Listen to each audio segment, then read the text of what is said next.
I've been writing this one in my head since I was 9 years old.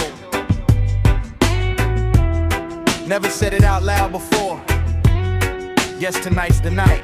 Dear Pac, I remember the exact corner where I heard you first. Summer 92, the heat so thick it hurt. My cousin had a beatbox sitting on a milk crate outside. Played the record 4 times back to back, and every time I cried, not sad crying, something else, something I didn't have a name for. Like someone opened up a door I didn't know was there before. Because you sounded like my uncle in my block and my fear. All at once, all out loud, like it was okay to be here. My mom's was working double shifts, my pops was long gone. The TV in the living room was always on, but nothing in it ever looked like us or talked like us until you came through that speaker and said enough is enough.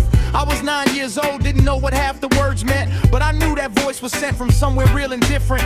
First time I felt like somebody out there understood that being poor and being angry didn't mean being no good. Yeah, Pac, I hope you hear this wherever you are.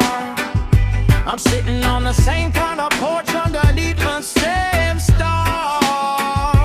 Nothing much has changed out here and everything has changed. The block's still bleeding, the names has been rearranged. I keep your record like my father should have kept his word. Still the truest thing about this life I ever heard. Dear Pac, this is Marcus, just a man you never met, who never once forgot.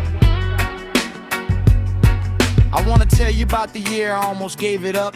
17, the streets had started filling up my cup. The wrong kind of feeling, you know exactly what I mean. The kind that makes you feel like something when you nothing in between. I had your tape in my jacket pocket on the night I chose whether to go left or right on Clement and the road that goes. I went right, I don't know why, I just heard something in my head. One of your lines, I don't remember which one, but it said something about his mother, something about a plan, something about becoming more than what they said you'd be, young man. I went home that night, I sat up till the morning came, wrote my first verse ever, put it down and nothing was the same. You never knew you saved me, you were gone before I even had the chance.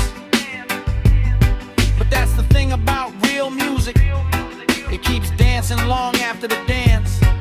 Dear Pac, I hope you hear this wherever you are.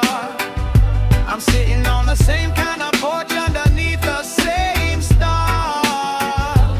Nothing much has changed out here and everything has changed. The block's still bleeding, the names has been rearranged. I keep your records like my father should have kept his word. Still the truest thing about this life I ever heard. Dear Pac, this is Marcus, just a man you never met, who never once forgot.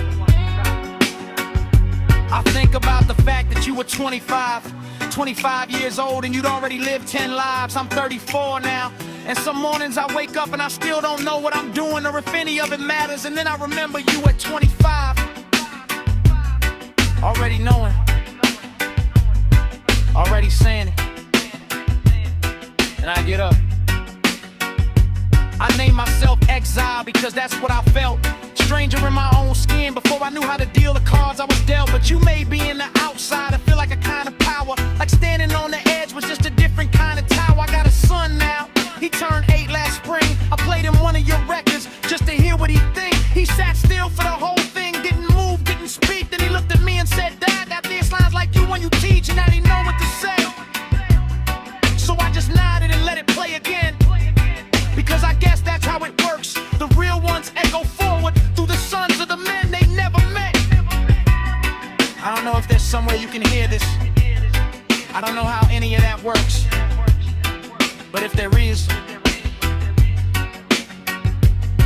I want you to know that a 9-year-old kid on a hot corner in 92 heard you and decided to stay. And he's still here, still talking, still here. Thank you, Pac.